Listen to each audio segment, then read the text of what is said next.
Ato balik ko na nga ang area karon dia sa may J.D. Vera Street corner General Maximum Avenue. Ato ba nga mismo sa karaang white gold o kaning karaang edibisyo. So white gold mga ka-super mga ka-YouTube no. Kini area ha.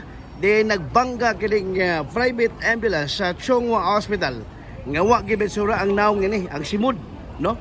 Sa kining maong ambulance nga may resulta sa unom ka mga pasyente gi-cater.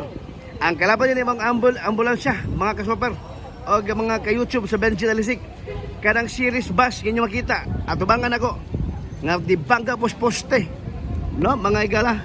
Ni bangga sa poste ang kining maong series bus, but ito to pilay passenger o pasahero kana maong nga bus series nga ni bangga sa poste human nga nagka-enkwentro sa kining maong ambulance sa Chongwa.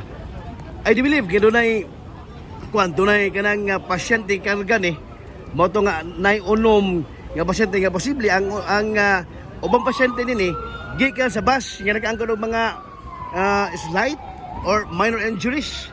O niya ang pasyente nini kay namo tin nagadugog kagay na mo to pa ato sa taon karon sa traffic patrol group kon TPG kon kinsa ang mga nagabihan sa kanimahog nga pagkabangga o panagbangga sa ambulance niya sa Chongwa o sa series bus mga ka-super o sa itong YouTube Benji Talisik. Ay ka magkalimutan nga ang atong YouTube, ang atong naguna nga mga balita sa YouTube Benji Talisik. Kaya doon na dia matagkaroon niya ang inyong mga makita mga labas ng mga impormasyon.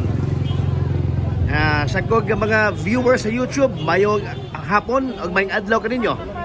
Kina inyong higala Benji Talisik. Salamat mayong adlaw.